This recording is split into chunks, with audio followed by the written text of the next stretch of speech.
The following is a presentation of Be Well, a multiple media health information project presented by WVIZ PBS, IdeaStream.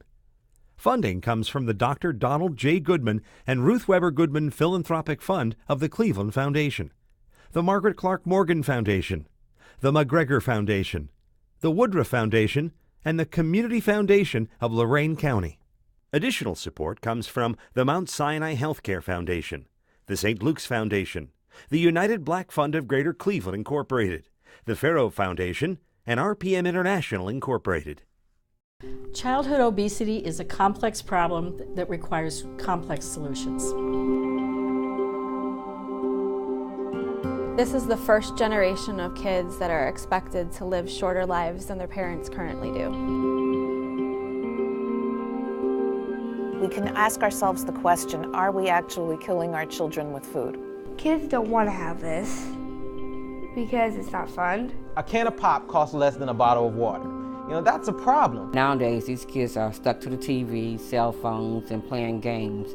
It's frightening to see how insidious obesity has become. From our perspective, the prevention of development of childhood obesity begins before and during pregnancy, in the womb. One of the keys to it is really getting back to the soil and really growing things the way they're intended to be grown. I'm very determined because I have a lot of things that I want to do with life. Personal stories from local families. Insight from doctors and scientists who are fighting the fat.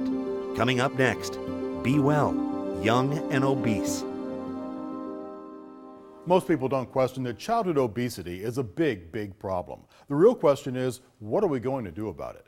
Hello, I'm Rick Jackson. For the next hour, we're going to take you all across our region to a farm, laboratory, school, hospitals, and homes to better understand the complexity of childhood obesity and to see how some kids and adults are fighting fat. There is no magic pill or silver bullet that will solve this problem. Dr. David Katz from Yale University's Prevention Research Center is a nationally recognized expert on childhood obesity. Here's what he told us about solving this problem. Every strategy, every program, every practice, every policy that will empower people to eat well every day, to be physically active every day, to manage their time better every day, for adults to do this, for kids to do this, is part of the solution. But no one thing we do will be the whole solution. Before we get into solutions, let's first understand how we got here. The two big culprits are diet and exercise. Simply put, more and more kids eat too much of all the wrong things and exercise too little. To give you an idea just how bad the problem is across Ohio, we're going to show you a map created by the Center for Child Health and Policy at UH Rainbow Babies and Children's Hospital. It's a county-by-county look at the weight of third graders in Ohio. These are kids around 8 and 9 years old. Researchers consider these to be estimates based on how the data was collected. In the counties colored light blue, only 5 to 10% of third graders are obese. In our region, that includes Medina and Geauga counties. Now comes a sprinkling of royal blue. Lake and Portage are among these counties in which 10 to 15% of third graders are obese. Next, dark blue, representing places where 15 to 20% of children are obese. Cuyahoga, Ashtabula, and Wayne counties come up here. Yellow makes up the majority of the state, where 20 to 25% of third graders are obese. These include Erie, Lorain, Ashland, and Summit. So now we go to orange. In these counties, 25 to 30% of third grade children are obese. Sandusky and Huron are the unlucky winners here. Finally, we get to red, signaling places where over 30% of third grade students are obese. These trouble spots are mostly in southern Ohio. All in all, about 500,000 children in Ohio are overweight or obese, and in the coming hour, you're going to meet some of them. But chances are you're going to think, well, they don't look obese. The sad reality is, these days, so many people are so fat, we've become desensitized. We've lost track of what a healthy body looks like. Doctors use a mathematical formula called BMI, or Body Mass Index, along with age and gender to rank children into weight categories. BMI rankings give doctors an objective way to alert parents of weight problems, regardless of appearance. In our first story, we meet Victoria, a typical tween who helps us understand some of the problems kids face when it comes to weight management. My name is Victoria Samarjia. I'm 12. I'm going to be a teenager soon. I like all of the boy bands now these days and the guy singers. I do swimming, lacrosse. I'm going to do volleyball and maybe do soccer. Baka is my grandma, and she loves to cook. Every day she cooks. She cooks us meals.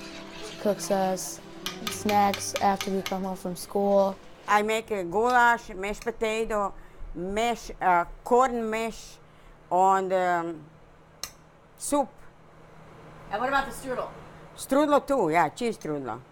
I love her food a lot. It really is hard to resist because just like the taste of it is just so good. It's just when you smell it, it's mouth-watering. It's a lot of rich food, a lot of sauces, a lot of gravies, lots of carbohydrates.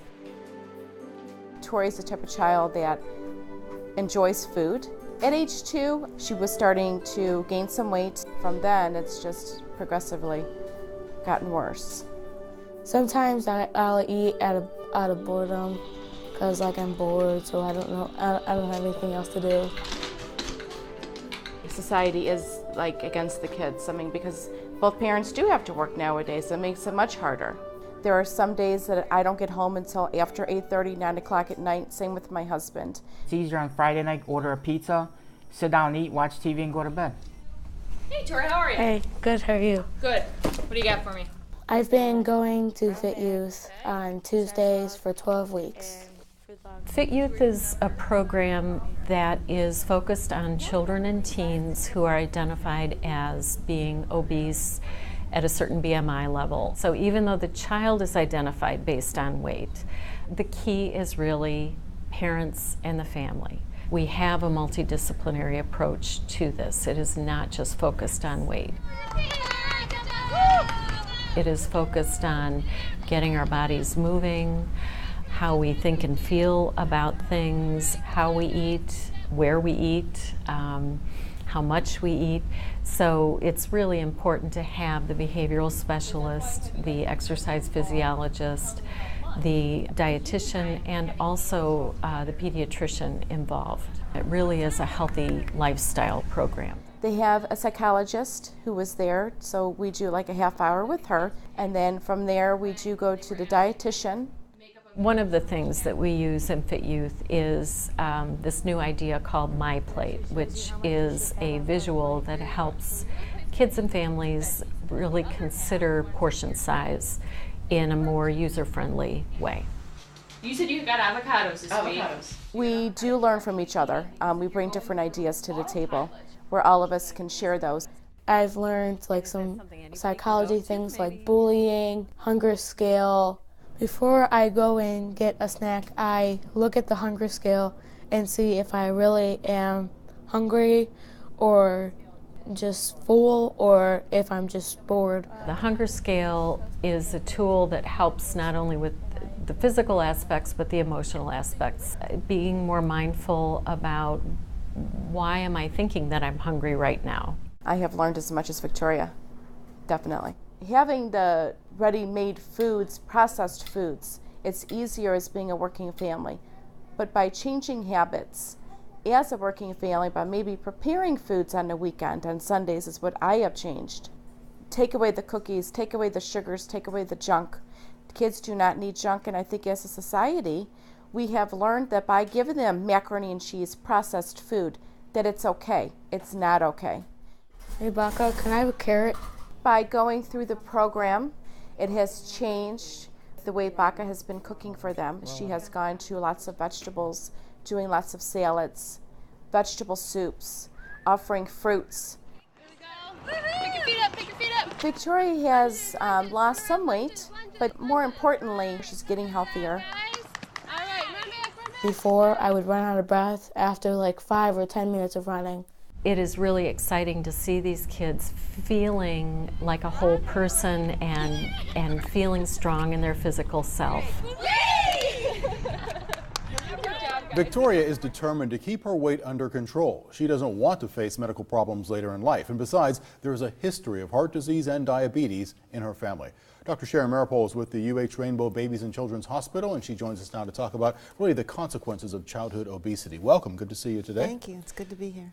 Amazing statistic. 1 in 5 American teens already pre-hypertensive or has high blood pressure. Explain what that means and what happens in terms of arteries, kidneys, the other consequences.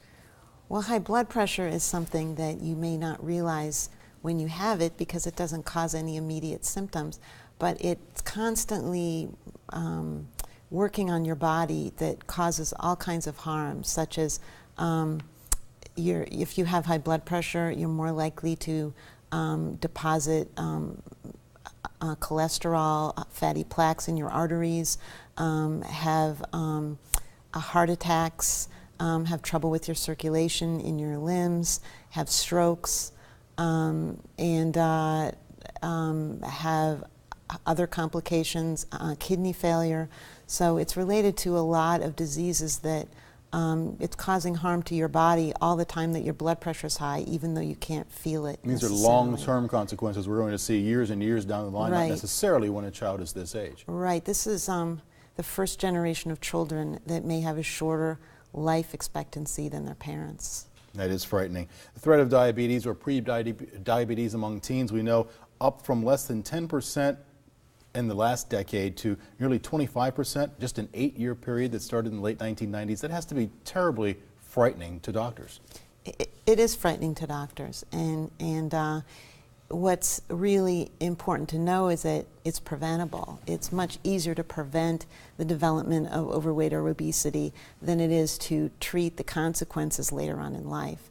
We can treat them, but we can't treat them very well. You were saying that there's a likelihood of obesity among children toward diabetes. Give me those numbers again. It was just stunning. Yes, a child who's obese is 4.5 times more likely to develop diabetes sometime in his or her life than a child who's not overweight or obese. 4.5 times. When you sit down and you explain that to not necessarily the child but to the parent, do people realize this? I think that they realize it maybe academically, but they don't necessarily think that their child is the overweight or obese one. And the consequences so far off in the child's life are sometimes don't feel as real to them as consequences that would happen today or tomorrow. And also preventing these consequences entails lifestyle changes, not just for the child, but the parents and the family as well. So it may seem overwhelming. I can't imagine there's anything harder for you as a doctor than to sit down and say to a child, you are clinically obese. It's got to be an emotional low for them. It's really hard. You know, in theory, we're supposed to sit down with families and be very clear. Your child is obese and is at risk for all of these terrible health effects down the line that we can hopefully prevent. But it's hard for us to say that to families because parents find that upsetting. They don't like to talk about things in front of their child that's scary. But unfortunately, one of the issues is we as doctors in the health profession need to communicate these scary facts clearly to families. So the families, that's only fair, so the families can act on those facts and prevent the consequences for their children. And lastly, Dr. Maripol, I guess there's less of a stigma than there used to be when you and I were kids. You didn't see as many large kids. Now, are they more used to it and so they think it's okay that I am too? Unfortunately, I think that may be true. Traditionally, being overweight or obese, in addition to the short and long-term health effects it had for children, it also has psychological effects. They get bullied, they get teased, they have a hard time fitting into fashionable clothing. It's harder for them to participate in athletics. And I know that that still is true. Certainly the short-term and long-term health complications are still just as true as they used to be. But as the population gets more and more overweight or obese, I think it does tend to normalize it for both their kids and their parents. So they may look around and they may not realize how much of a risk and a problem it really is. Thank you so much, Dr. Sharon Maripol, UH Rainbow Babies and Children's Hospital. Thank you. There's no question that both the emotional and physical consequences of childhood obesity are devastating. 70% of obese youth already have at least one risk factor for cardiovascular disease. To be blunt, we have a generation of young bodies getting old people diseases. In some cases, children are actually losing the function of their organs. That's precisely what's happening to Kimberly. All right, Kimberly, so I'm just going to explain to you about this fatty liver that you have, okay? So this is a normal liver, it's smooth. When you have fatty liver, you start having fat inside the liver and it looks kind of like yellowish like this. My name is Kimberly, I'm 12 years old. Kids don't want to have this because it's not fun. A lot of pain, a lot of surgeries, a lot of getting poked. And you don't get to do things that other kids get to do. So in Kimberly's case, she progressed to having liver cirrhosis, which means that she has significant scarring of the liver and the liver is really stiff and hard. Okay, so I'm just gonna feel for your liver. So most likely she will need a liver transplantation during her lifetime because of obesity. The end result is the same as alcoholic cirrhosis. So this is a shock. I mean, when you tell parents that your child's liver looks like an alcoholic, this should be a wake-up call for any parent. So when we look under the microscope, you can see these big droplets of fat and they replace the entire liver cell, and that makes these cells sick and they cannot function properly. All right, so we're going to talk about what a healthy portion is, specifically for meat and starch. The portion of meat should be about 4 ounces, which is about the palm of your hand. The biggest thing we've been working on with her is her diet, getting her to lose the weight, watching her cholesterol, watching her sugar. Okay, honey, you want to come over here? It makes me upset that children are having these complications, but also makes me want to get the word out and educate people about this problem and make sure that it is diagnosed early on. Okay, I'm just going to listen. People will be shocked to learn that fatty liver disease is affecting 1 in 10 children in the United States. It is the most common form of chronic liver disease in the United States in children. Kimberly's case is rare that she progressed to cirrhosis during childhood, but this has been reported in different studies, and we expect that this will happen more and more often now that we have more children affected with fatty liver disease. I wanted to do this to make people more aware of it, because I'm going through it. You know, some of these parents have, you know, little kids that are just starting to gain the weight and they're not worried about it. Trust me, be worried about it.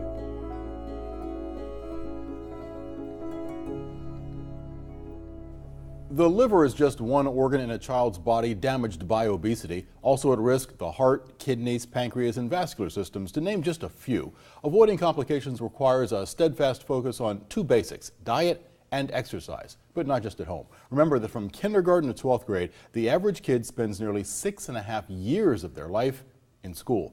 Unfortunately, healthy, nutritious meals are not the norm at most schools.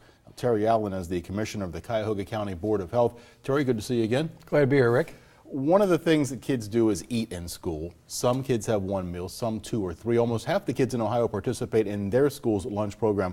What are kids eating right now at school? Well, they could be doing a lot better than we'd like. We know that certainly from national coverage on this issue and what we see in schools here in Cuyahoga County and around Ohio is tater tots, pizza, burgers, things that aren't healthy, choices that you prefer they wouldn't make in the schools. Those are occurring. We know that there are competitive foods also that are brought into the schools. It could be fast food that's put in the front of the line so that kids are more likely to choose that. It could be other competitive foods where people are doing fundraisers and bringing in high calorie dense, high sugary foods, brownies, lots of candies, the sugar, salt, fat, human instinctual thing that we're all drawn to. Those are problems that we need to combat, and it affects our kids' ability to learn. You've just depressed everybody. But sorry about that. What is it that schools do that brings us in? Why do they do this? Well, I think I may have depressed people to try to really state the fact that I think we need to create an imperative to do something about it in this country. And so part of it is that in terms of guidelines from schools, they're making choices, I think, first of all, on what they think it'll cost them to feed kids. And there's this sense that eating healthy will cost more, and so they're concerned about the bottom line. It also could be issues around facilities to prepare the food, whether that's available for them to actually work to make fresh food available to kids. I think in most schools. people assume the school is making its own food, and they aren't. Right, I think that's not always the case, and in many cases it's not true at all. Who makes the determination when it comes to the overall picture? Does the federal government weigh in? Does the state government weigh in? Or is it each school system weighing in what it wants to serve? Well, in terms of the school meals program, USDA has some guidelines that they provide that generally affect all schools. There are some new guidelines from Senate Bill 210 that was passed in 2010 here in Ohio that provide some guidelines, particularly around vending, for instance. And so beyond that, the school systems have their own food service companies that also work with them to determine what the school menu will be.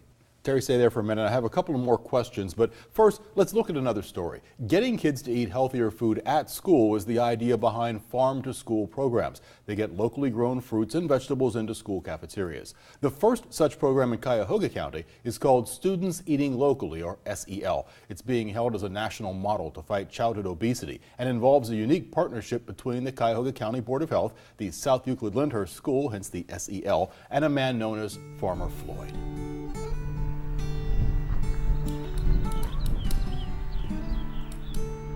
My name is Floyd Davis. I'm the owner of Red Basket Farm, and I work with the South Euclid-Lyndhurst School District, and the kids there like to call me Farmer Floyd. Depending on the season, it really dictates what it is that we grow for the school. Obviously, during the winter, we have to do it in the greenhouses. We can do spinach. We do several varieties of lettuces. We do kale, we do collards, radishes, turnips, broccoli. In the summer we do sweet corn and tomatoes and cucumbers and peppers. So I want to taste this.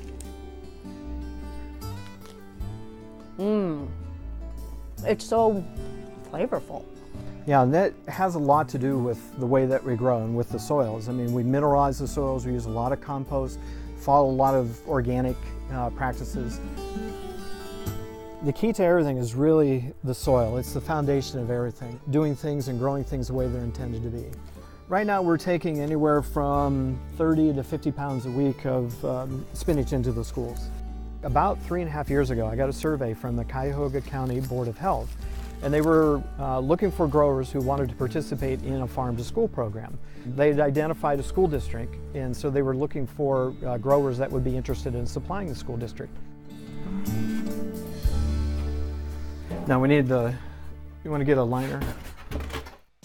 So this is Floyd's survey that he responded to, and one of the things that caught our eye about the survey was not only the variety that he had to offer and the interest he had in working with local school districts, but also the fact that he was driving past South Euclid-Lyndhurst School on his way downtown to the farmers market.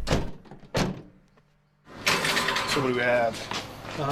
We got spinach, we've got leaf lettuce, we got head lettuce. My name is Calvin Needham. I'm the food service director here at South Euclid-Lyndhurst School District. We were getting produce from California, which is a little over 2,000 miles away. It could take about a week or so for it to get here. The good thing about this spinach is that the stems are so tender, and with the stems, this is the nutritional highway. We have found that getting fresh produce from the farmer is actually less prep time than when we were purchasing it from a distributor. I think this is great. It's probably one of the most exciting things I've seen in school food service in all the years I've worked. I have been here 26 years. Stems just go right on in with everything else. We just dice them up. At first, the kids were a little bit hesitant, but now that the kids have gotten used to it, you can put all the stems in because they're so tender because they were just picked from the farm. What would you like? This program actually allows us to eliminate some of the processed, prepackaged items that kids were normally used to seeing on their school meal line. We now have 6 salad bars across the district. We know that in our county, only 1/4 of our middle school and high school kids are eating the recommended servings of fruits and vegetables a day. So we are providing access to fresh fruits and vegetables that they may not have outside the school day. How does this taste compared to like different, like the canned spinach or something? Compared to that one, this one actually tastes better. Why? because it's not like canned up and in water and stuff, like stuck all together. Then it like makes it taste weird, not like a good fresh salad. This is like right from the ground. Yeah. Eat it. A bite. I feel like I'm eating a leaf. I feel like I'm eating a leaf. The program also looks at making connections to the classroom, whether it's nutrition education, agriculture education, or hands-on learning through the use of gardens. We now have 3 hands-on learning gardens. They're able to get their hands dirty and learn different things about agriculture, how to grow different foods, how to compost and be sustainable. What do you think about planting your own vegetables? I'd say it sounds like a good idea. Why? Well, some people think that it's better and it's more likely that people eat healthy foods if they grow the foods themselves. And do you think you're getting to like vegetables more because of this program? Yeah, I used to hate them. Now you like them more? Yep. Why? Because it's fun to learn where they come from and then eat them than to just buy them in a store. So are you learning some things that you can share with your family members? Yeah, because my grandma, she's trying to plant a garden in her backyard. So because of this experience, I can help her with that. The bottom line is we need to begin to create conditions for kids, adults, residents, everybody to make healthy decisions. We can't just expect that because we tell people you should eat 5 servings of fruits and vegetables a day that they're going to be able to go out and do that. And it's going to take non-traditional partnerships and thinking outside of the box to be able to create those conditions for people to make healthy choices. The Students Eating Locally project is really a win-win. Children are eating healthier. The school district's revenue from school lunches is up, and the local economy is getting a boost from Farmer Floyd's expanding business. And the future of this program is secure. In 2011, the South Euclid-Lyndhurst School District became the first in Ohio to pass a school wellness policy containing farm-to-school language, which guarantees that program will continue. Terry Allen, Commissioner of the Cuyahoga County Board of Health, joins us again. You guys had a lot to do with putting that together. You have to be pleased with the success, but what was your reaction in seeing it come to fruition? Right. We're really proud here. It's the first program of its kind here in Cuyahoga County, and we think it's going to be a model for the whole area. I think we were involved with our staff, working with the schools to make the case that you can do this cost effectively if you allow the time and put the effort into it, and the kids will come. They'll come to the salad bar, they'll eat the vegetables, and that's exactly what happened. We know that kids that are eating well are going to do well in school, and so that model now can be carried forward by the lunch lady, by the school district leaders, with other schools in Cuyahoga County. And lunch ladies do talk amongst themselves, right? They most certainly do, and lunch ladies listen to lunch ladies. And we think that that's the model we need to take forward, and we know there are other districts that are interested in doing what South Euclid has Yeah, I was going to accomplished. ask, if other Right. superintendents come in and said, hey, it's working Right. at SEL, let's try it too. Right, we did a survey actually countywide, and we found that 20 school districts and 18 private schools are interested in carrying the model forward. There's less waste. We know that the kids are eating the salad bars more than they used to and the other vegetables. So all these things are moving the needle in the right direction.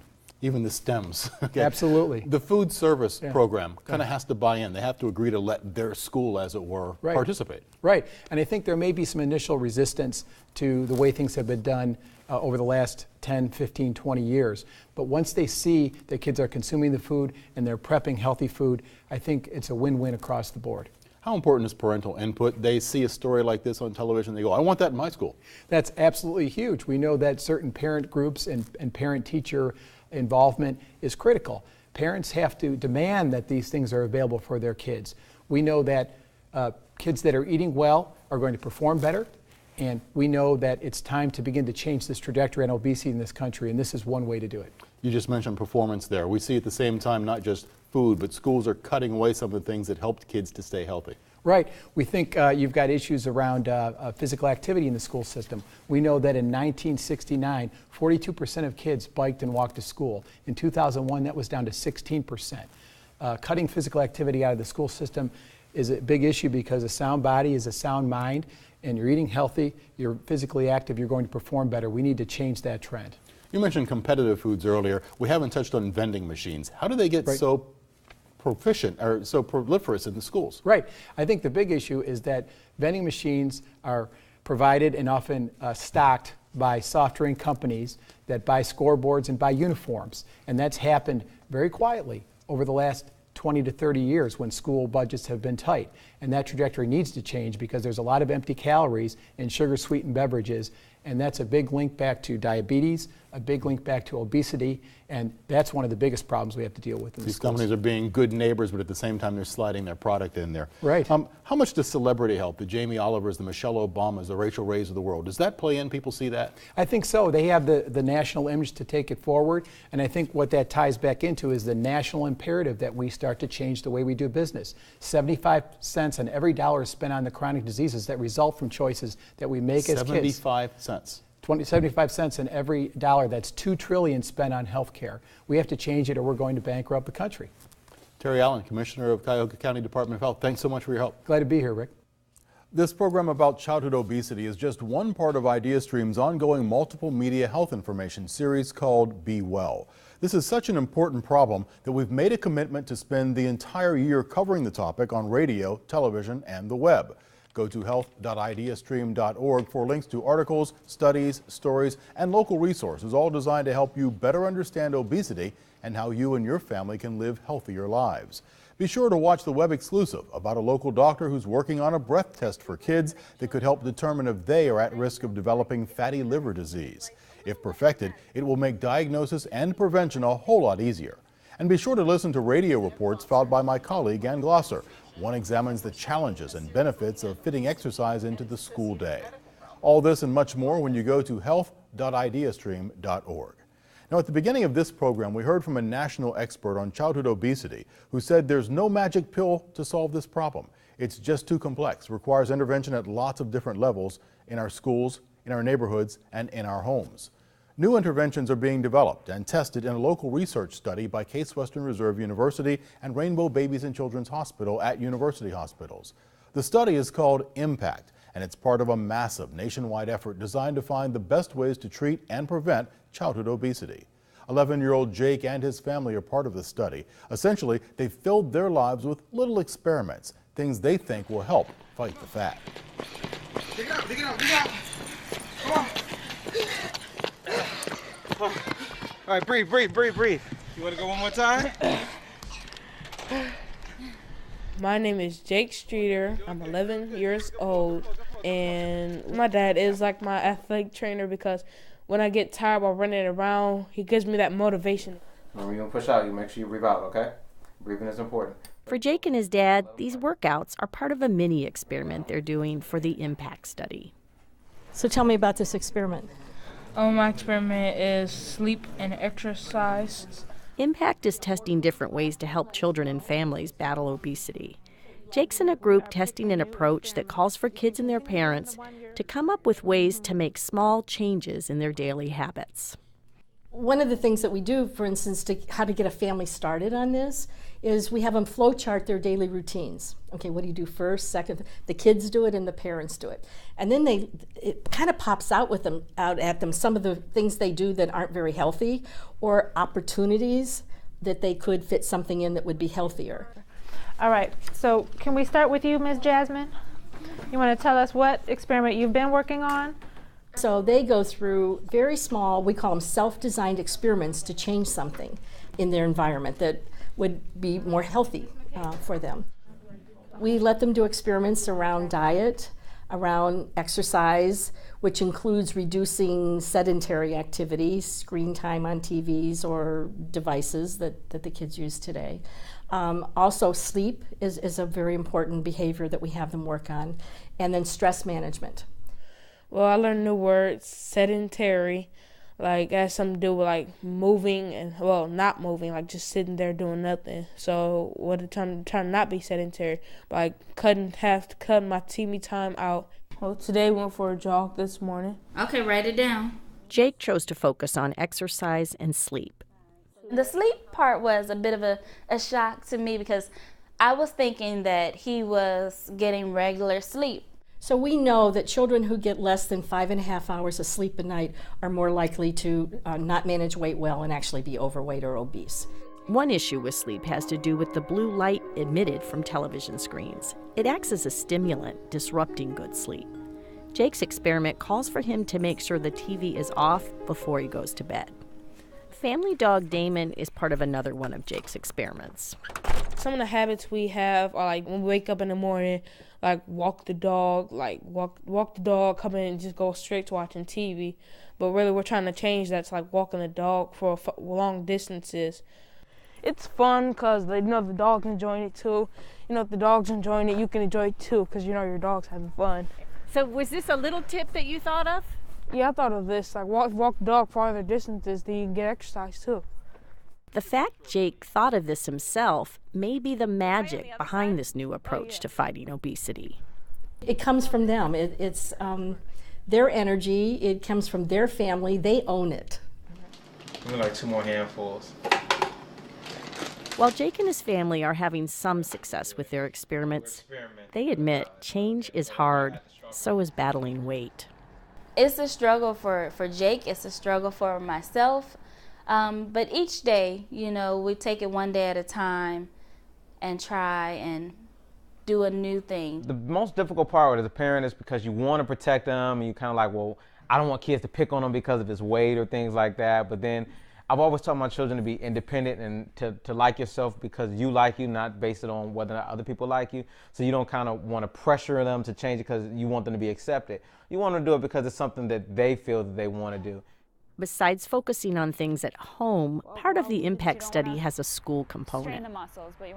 Some research participants, including Jake, are taking part in the YMCA's We Run the City program. It trains teams of Cleveland students to run all or part of the Cleveland Marathon. I'm proud of him for having the courage to push himself to do it. Being one of the bigger kids in his school, it takes courage, just to keep going no matter what. Step up. Step down on the beat. Jake and his family are focusing on mini experiments, but Impact is a massive study that includes hundreds of local kids who are trying different approaches to weight loss. After 3 years, researchers will figure out which approach helps the most children lose the most weight. In the meantime, it seems at least some of Jake's experiments are paying off. At the 2013 Cleveland Marathon, Jake ran a 1.2-mile stretch of the race. Some of my friends were encouraging me and stuff, so it was actually kind of fun. I'm so glad we made it to the finish line. I'm so proud of him. He's encouraged the whole family to get up and run every day. With him, anything he puts his mind to, he can do. So I always bring him back to that. Anything you say you're going to do, you can do. So if you want to lose the weight, you can do it. I'm very determined because I have a lot of things that I want to do with life. Something else researchers in the impact study are looking at are things in the neighborhood that act as sabotagers to healthy behaviors. One example is children who live in so-called food deserts, where there are lots of fast food restaurants and corner stores filled with junk food, but with limited access to fresh fruits and vegetables. Joining us more to talk now about the various environmental factors influencing the childhood obesity situation is Dr. Ron Adams, the Senior Physician for Quality at Kaiser Permanente. Thank you so much for being with us today. Thank you. Good to see you here. We talk about kids essentially being prisoners here. They don't have a choice. They don't get to choose where they're going to live. They don't choose where they're going to go to school. Environment, though, is so important for children. Exactly. Children during the course of the day go from home to school to their communities, and each one of those locuses or influence types of choices that they can make in terms of healthy eating and also promoting physical activity. It's interesting in terms of fighting obesity when we talk about these food deserts. The opportunity to become obese is right there. Do they have the opportunities to do something different? Well, you have to really think about the choices that you're going to make. And when you're in an environment where there aren't many choices, there are actually some choices that you may have to search a little harder to make a better choice. Environment doesn't just refer to home, though. We talk about the neighborhood, but we also talk about church, we talk about school, we talk about any clubs you may join into. It all ties in? Exactly. And dealing with obesity really is a community effort. It's really something that requires a public health initiative. And so it involves not only the home, the school, your churches, all have to have a strategy to act on to make it happen for a child and a family to be successful. Well, you mentioned the family. How can parents help to change that environment? Well, one simple way is for a family to do what I call a food inventory. Open the pantry, find out what's there, pull it out, and look at what types of foods that you're eating. And really pay a lot of attention to focusing on labels, because you may not realize that you're consuming foods that are calorie dense and nutrient poor. And so doing that food inventory gives a family an opportunity to see what they're really eating. Secondly is families can begin to focus on movement, getting away from televisions and computers, but focusing on activities together where a child and a family can begin to spend more time on activity. And particularly children need about 60 minutes of activity per day. And like Jake did, walk the dog if you have to. Find what works best for you. I mean, what we're finding is that people need to come up with their own solutions. And if you allow them to make those solutions, come up with those solutions, they will make the ones that work best for them. You talked about the idea of pulling the food out, looking at the labels. We have to be examples, though. If you and I tell our 5-year-olds and our 10-year-olds, you have to eat well, and then we're sitting there with a bag of chips. Well, you have to model. And if you don't model well, children will model what you do. And if you're doing the wrong things, you're not going to be successful. So obesity for children really is a family issue. You just cannot just focus on the child. You must begin to focus on the family in order to be successful. Is it difficult for families to change all these environmental factors? Well, it is hard. But you know, convenience is part of modernity. And so we have to kind of figure out things that we can do that while we may think they're convenient, they're actually harmful to us. And so changing lifestyle is really important. Not dieting. Dieting is the wrong word. It's really about changing a lifestyle, because the things that you need to incorporate to be successful is not something that you do for 1 week, 2 weeks, or 90 days. It's something that you're going to be doing for the rest of your life. When you're talking to your patients, is it hard to stress the idea that environment matters?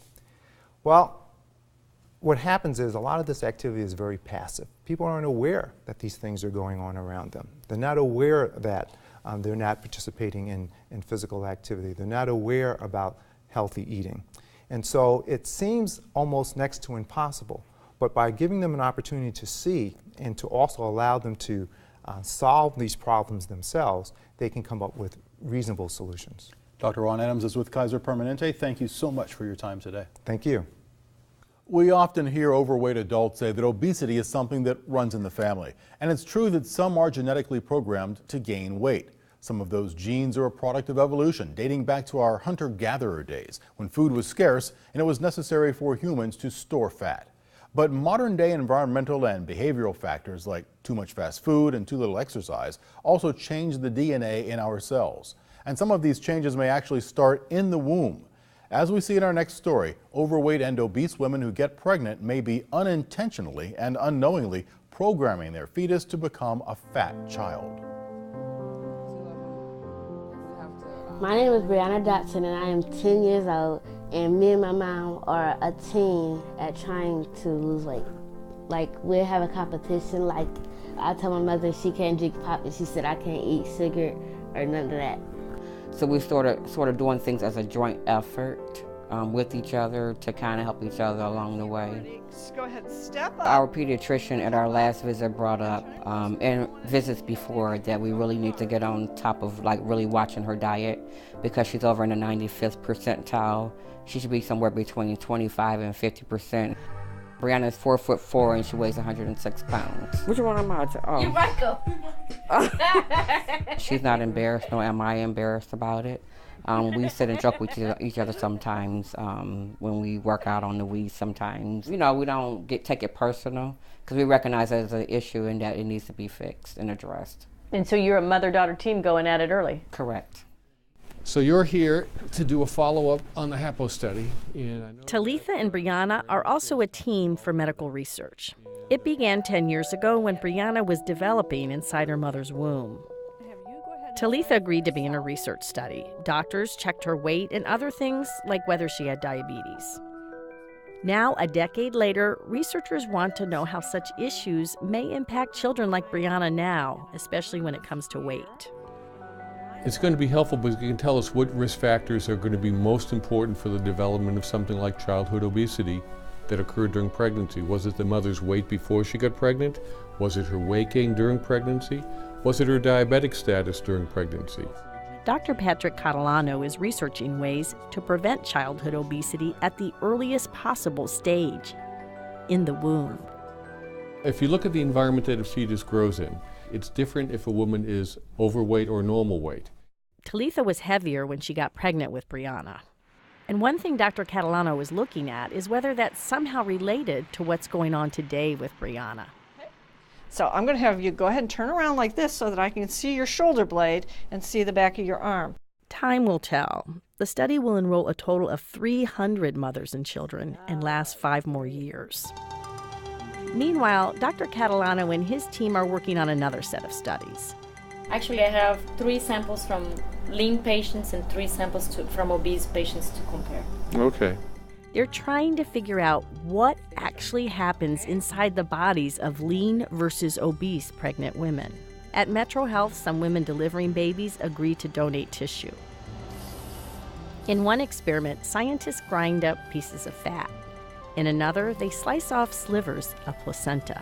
Basically, we're doing the experiments outside of the body, in vitro, in the dish, but we're trying to replicate conditions that women who are obese might have during pregnancy. What we think is that the environment that a woman who's overweight or obese has in her bloodstream, her nutrients in her bloodstream, her glucose, her sugar, her lipids, can affect the way that the fetus develops in the womb. Catalano views the problem of childhood obesity as a continuum of what happens before, during, and after pregnancy. For years, doctors have warned women don't gain too much weight during pregnancy. But Catalano says the more important issue may be how much a woman weighs before she gets pregnant. Well, we think that the relationship between pre-pregnancy weight is there early because the environment, the metabolic environment, the nutritional environment that's there in a woman who's overweight or obese is different from a woman who is normal weight. For example, that environment affects the way the placenta grows. The placenta is an important component of how the babies get the nutrients and how they grow. How you program that placenta in the first few weeks of pregnancy may have an important outcome 6, 8, 9 months later. You don't see it till later, but it exists early. For years, pregnant women have been advised not to smoke or drink. Now it's time to add fat to the list. Over the last few years, we realized that smoking during pregnancy is not healthy. We know that drinking during pregnancy is not healthy. The next thing we want to realize is that getting to a good weight and good diet and exercise before and during pregnancy is also another health component to having a healthy baby, as much as all of these other things combined. It's more subtle, but it really does have potential benefits, not only the short term, but we think in the long term relative to the problem of childhood obesity.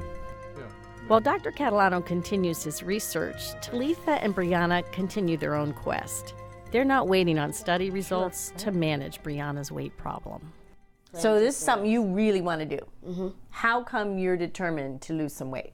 Because I don't want to get diabetes. We don't want the diabetes. We don't want the heart problems. We don't want none of those issues. So that's why we're jumping on the issue right now. One thing that's important to mention, just because you may be a thin or healthy weight woman, you're not off the hook. If you get pregnant and pile on excess pounds, you're less likely to lose your baby weight and thus be overweight for any subsequent pregnancies. Now, this may explain why some children born later in the birth order of families may be heavier than the firstborn children. Their moms were more likely to be heavier at the time of conception due to the fact they never lost all the weight from previous pregnancies. The fact that Dr. Catalano emphasizes the importance of what happens before, during, and after pregnancy brings us to the topic for our next guest. Dr. Robert Needleman is a pediatrician at Metro Health who has taken over the writing of books for the original Dr. Spock, and he knows how important it is for new parents to create a healthy environment after pregnancy in the home for newborns and for babies. The fact that 12% of children in Ohio that are preschool aged are obese points to just how important this is. Dr. Needleman, thanks for being with us today. Appreciate that. My pleasure. Why is intervention beginning at birth considered to be so essential? The patterns that children follow for their whole life are really laid down in the first 3 or 4 years of life. So if you get things off to a good start, kids are more likely to follow along in that healthy pattern. That's why the first years are so important. So what is it that parents can do at an early stage of the baby's life to really get things going on that right track? Sure. So one of the first decisions that any parent has to make is breastfeed or not. And parents need to take very seriously the fact that breastfeeding does have a role in preventing obesity, as well as many other positive things, as well as helping parents to lose their pregnancy weight and get back to their normal pre-pregnancy weight. So the decision to breastfeed is maybe the first decision, and that's one that parents ought to consider very carefully. And I'm sure some parents are sitting there thinking we don't have that option for whatever medical reasons. The other ways are still valid, though, using... Of course, many of us grew up drinking from the and formula, from no babies, yeah. and we have done okay. But overall, parents now have the information to know that breastfeeding is a good choice if they can make that choice. Do you see a lot of commonalities when you look at parents of children who are obese? You say, oh, they did this item, they did this item. Are there things we can look for? Yeah, there's some patterns that we know. For example, television viewing, particularly young children or in excess, certainly is associated with increased obesity. And that makes sense when you realize how much money is spent each year in selling unhealthy food to children. Mm-hmm. Nobody ever gets this right. It's about $12 billion a year spent in marketing foods to children. And of course, that's not marketing apples, oranges, carrots, and other really truly healthy things. Nobody's marketing celery. That's marketing processed foods, which are high in fat, high in sugar. And we see the kids become picky eaters, perhaps because they've been taught to go that way. We know that children's eating patterns are determined, as you said early, by age 4. So parents really have to start and think right away, let's make this an option for us as well as for the kids. It's really a family decision. So children will adopt the eating patterns that are in their family. Kids in Cleveland eat very differently from kids in Beijing, for example. And that's not because the children are different, it's because the environment of food that they grow up with is different. So whatever it is that is considered good food in your family, that's what you're likely to grow up wanting to eat. That means that parents need to make healthy decisions in their whole family, and then when a new child comes into that family, they just grow up with that food almost environment. Encouraging each other before you can encourage the kids. That's right. And it doesn't, the flip side is it doesn't make very much sense to say, look kids, you eat healthy, we'll continue to eat our unhealthy food. So it really has to be a family decision. Then children will naturally grow into a healthy eating pattern. We talked with doctors earlier who suggested things that are practical, like avoiding birthday cake, because we know how much toxin is in that in terms of going toward obesity. But if you're 4-year-olds at a party and all the other 4-year-olds are eating birthday cake, how do you keep yours from doing the same thing? Well, how many birthdays does any kid get to go to at any given year? Not that many, right? Unless you're in a really big class and everybody's your friend. Basically, celebratory foods at the times of celebration is not where kids get into trouble. Where they get into trouble is sweets and high-fat, high-salt foods every day or every week. So the issue is save the birthday cake for birthdays, right? And if you really feel a need for cookies, bake them yourself. And then you have the opportunity to learn about measuring things and mixing things and gaining some skills. And you don't do that every day of the week. So it's more important to create an everyday food environment which is healthy and allow the foods that are there for celebrations to be there for celebrations. Okay. So bottom line is be the example and think before you act. Yeah, that's right. It's called leadership. And when parents exert that kind of positive leadership, they can feel good that they're helping their children take the right path. Dr. Robert Needleman, thank you so much. My pleasure. In this program, we've established that childhood obesity is a big, complex, and serious problem that requires innovative solutions at many different levels: cellular, metabolic, social, interpersonal, and societal. We looked at the Ohio Fat Map to appreciate just how staggering the problem of childhood obesity is in our state and our region. We met Victoria and learned how something as seemingly benign as boredom can contribute to obesity. Kimberly and her family showed us how obesity can cause very serious problems to a child's internal organs, such as the liver. What kids eat at school is a big factor in childhood obesity. We learned about a trailblazing program in the South Euclid-Lyndhurst School District that's making school meals a whole lot healthier. Jake's story showed us how his fight against obesity involves simple but effective experiments he's testing out at home and in his neighborhood. And we learned that childhood obesity can start in the womb or even before conception. We want to thank all the children and families for being brave enough to share their stories with us, plus thank the medical experts who shared their insights and their sound advice. One final reminder to visit our website at health.ideastream.org for a list of resources, more stories, and no or low-cost ways you and your family can lead healthier lives. You will also find a link to our partner, Net Wellness, a consumer information website from Case Western Reserve University, The Ohio State University, and the University of Cincinnati. For all my colleagues here at IdeaStream, I'm Rick Jackson. Thanks for watching, and be well.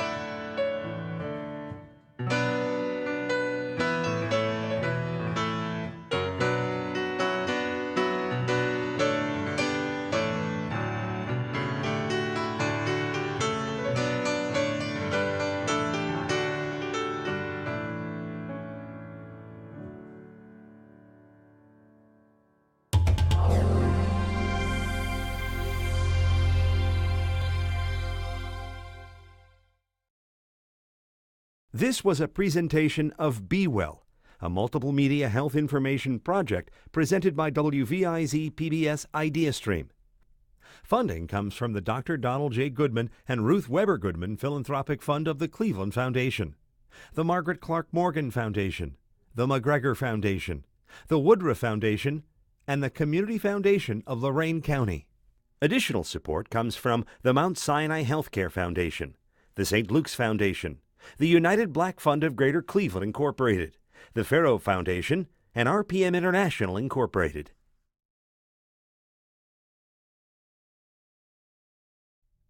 The following is a presentation of Be Well, a multiple media health information project presented by WVIZ PBS IdeaStream. Funding comes from the Dr. Donald J. Goodman and Ruth Weber Goodman Philanthropic Fund of the Cleveland Foundation, the Margaret Clark Morgan Foundation, the McGregor Foundation, the Woodruff Foundation, and the Community Foundation of Lorain County. Additional support comes from the Mount Sinai Healthcare Foundation, the St. Luke's Foundation, the United Black Fund of Greater Cleveland Incorporated, the Farrow Foundation, and RPM International Incorporated. Childhood obesity is a complex problem that requires complex solutions. This is the first generation of kids that are expected to live shorter lives than their parents currently do. We can ask ourselves the question, are we actually killing our children with food? Kids don't want to have this because it's not fun. A can of pop costs less than a bottle of water. You know, that's a problem. Nowadays, these kids are stuck to the TV, cell phones, and playing games. It's frightening to see how insidious obesity has become. From our perspective, the prevention of development of childhood obesity begins before and during pregnancy, in the womb. One of the keys to it is really getting back to the soils and really growing things the way they're intended to be grown. I'm very determined because I have a lot of things that I want to do with life. Personal stories from local families. Insight from doctors and scientists who are fighting the fat. Coming up next, Be Well, Young and Obese. Most people don't question that childhood obesity is a big problem. The real question is, what are we going to do about it? Hello, I'm Rick Jackson. For the next hour, we're going to take you all across our region to a farm, laboratory, school, hospitals, and homes to better understand the complexity of childhood obesity and to see how some kids and adults are fighting fat. There is no magic pill or silver bullet that will solve this problem. Dr. David Katz from Yale University's Prevention Research Center is a nationally recognized expert on childhood obesity. Here's what he told us about solving this problem. Every strategy, every program, every practice, every policy that will empower people to eat well every day, to be physically active every day, to manage their time better every day, for adults to do this, for kids to do this, is part of the solution. But no one thing we do will be the whole solution. Before we get into solutions, let's first understand how we got here. The two big culprits are diet and exercise. Simply put, more and more kids eat too much of all the wrong things and exercise too little. To give you an idea just how bad the problem is across Ohio, we're going to show you a map created by the Center for Child Health and Policy at UH Rainbow Babies and Children's Hospital. It's a county-by-county look at the weight of third graders in Ohio. These are kids around 8 and 9 years old.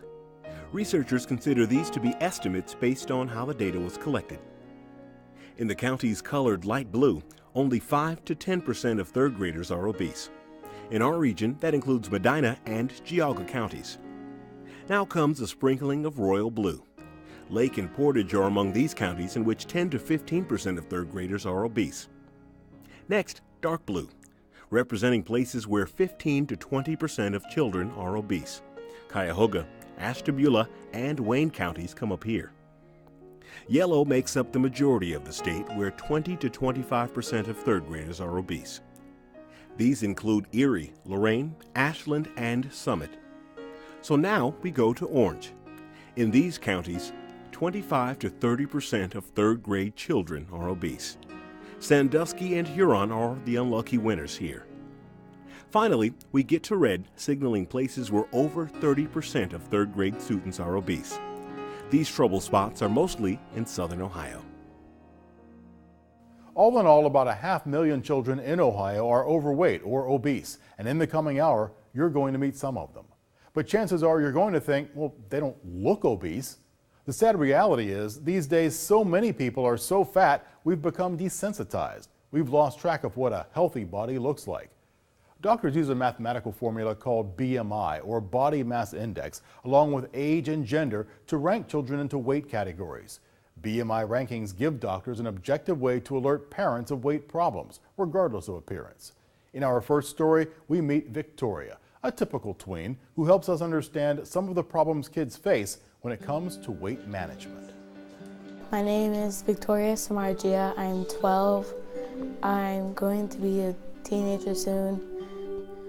I like all of the boy bands now these days and the guy singers. I do swimming, lacrosse. I'm going to do volleyball and maybe do soccer. Becca is my grandma, and she loves to cook. Every day she cooks. She cooks us meals.